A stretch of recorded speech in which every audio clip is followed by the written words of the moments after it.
Okay, what's the quality of the rootstock that you just chose? What's the... All right, well, the quality is just that the caliper here, which is the diameter of this rootstock, is suitable. And I really don't like to work with anything less than 3/8 when we're doing, this is a bench grafting example, and basically we're going to graft this while it's out of the ground, hence the bench grafting. All the big propagators, they'll do this in the winter months. They'll graft sitting on benches with rootstock that's out of the ground, and they'll tape these up, and then they'll put them back in the cooler and let them mend, and then they'll plant them out in the nursery. So this is kind of what we're dealing with today, is we're saying, okay, well, we want to make our graft now and plant this out while it's already grafted and let it get established rather than waiting till later in the season.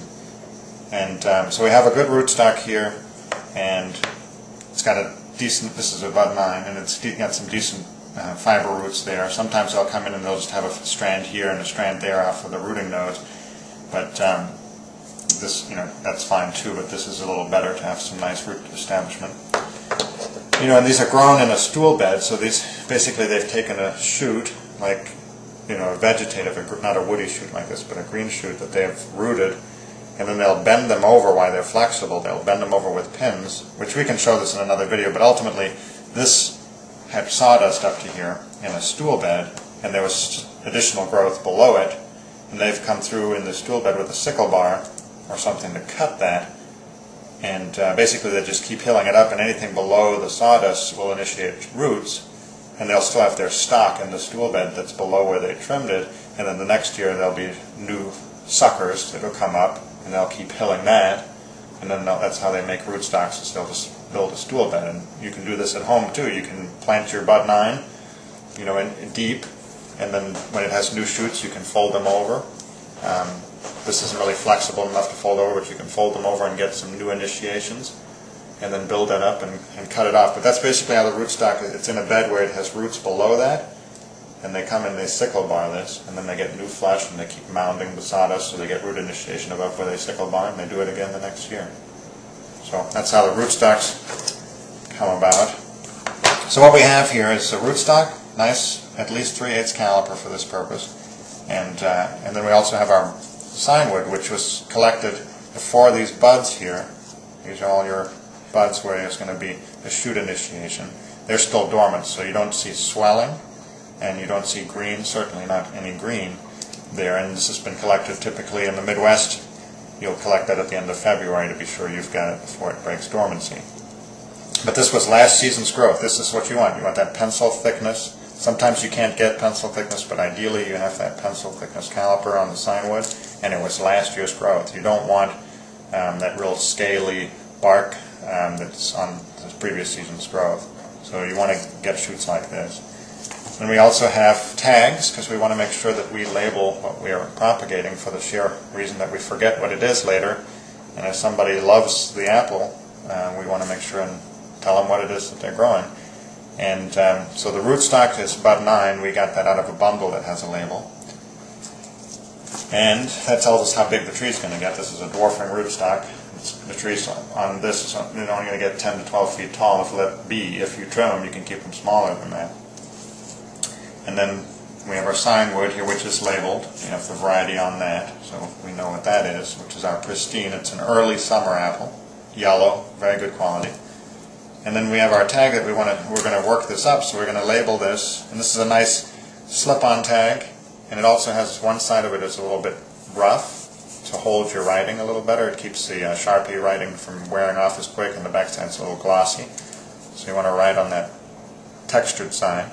So we're going to write the name Pristine in my chicken scratch here.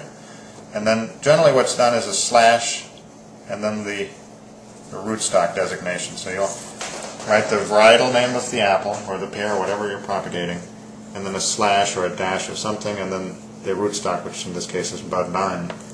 And that lets you know and reminds you what it is you're propagating. So that'll go on our rootstock.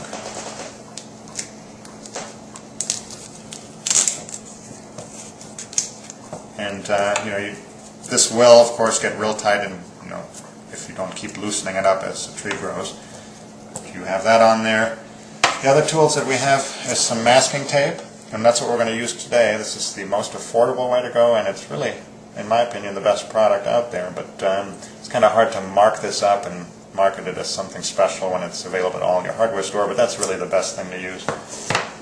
There's also this material here, which we're not going to use today, which is a stretchy, this is more of a budding tape, but it also can be used for grafting successfully, not a problem, but it's more specialty, so you'd pay a little more for it. And it's very important for budding, which we can cover later, but for today we're going to use some masking tape. The other important tool is a nice grafting knife. This happens to be a T-budding grafting knife. It has this little back end of the blade that's used for T-budding, which we're not covering today.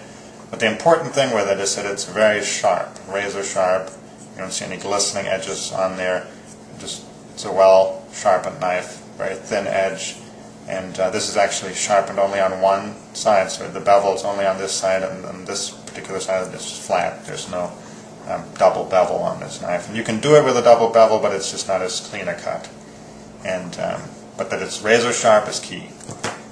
And then we have a set of pruners here, which we'll deal with. You don't need them for this activity, but it's helpful, and you'll see where they come into play. So these tags, Sharpie, masking tape, razor sharp budding or grafting knife, some pruners, sign wood, and that's what you need. So to get started here, we're remembering that we're going to plant this into the soil right above where these roots are. It hurts nothing to plant them deeper. If you plant these deeper, you're going to get initiation from these nodes and a couple of other spots as well. If it's below the ground, exposed to moisture and darkness, these will initiate into roots. So don't worry about planting these too deep. So you could say, well, I want to, plant these real deep, and I'm going to do my graft up higher. But once you dig a few holes, you know that, well, I'd rather dig them, not dig as deep. So I'm visualizing we're going to plant this about that deep, and then I'm going to leave a bit of a shank. It gives me some options if I have failures. So I'm going to, the general rule is to do the knife height up, and I back it off just a little bit. I'm going to be doing the graft. This is the cleft graft, by the way, that I'm doing today, and I'm going to do that right about in that zone. That way we have a little bit of a shank, and we're going to do the graft up higher. You can do it lower. It's not a big deal. And then I also, now that I have the tag up here, I need to slide that down. Since we're going to do this graft in this zone, I don't need all this extra top on this rootstock. The reason the nursery sends these rootstocks with that much growth is that they want nodes to initiate up here for the tree form, because most people are propagating by budding, or they want the option of propagating by budding later in the season, in the July and August portion of the year. And so they leave this so you have a nice tree framework and foliage and initiation up there. But we're not going to, since we're doing this grafting, we don't need that, and I'm just going to cut that excess off. It'll by nature come off when I do this cleft graft as well. That's why this is an optional tool that we use. Alright, so the next step is to actually make this cut. And I'm going to do it here. And there's some selectivity. You can see there's a little bit of a curve here. And if you make your cut into that curve, it's going to be hard to make a really smooth, flush cut. And I'm going to actually do the back side of it. Scratch that. I'm actually going to go into this curve because my cut, which is going to go right across here, is going to take off the curve, and it's really going to be a non-issue. So I'm going to start my cut here, and you could do it, but if you can see that node, that'll actually affect the pitch of my knife, and my cut's going to be a real short cut as a result, because I can only start there and make the through cut. So I'm going to actually go below that node, and this is just going to be a one-cut deal. Now, as you practice this, it's not going to be as simple as a one-cut deal, because you're not going to maybe have the confidence, the pitch of the knife isn't going to be right, but you want a one-cut deal because it's smooth, there are no little jagged edges, there are no secondary cuts where you have a different pitch.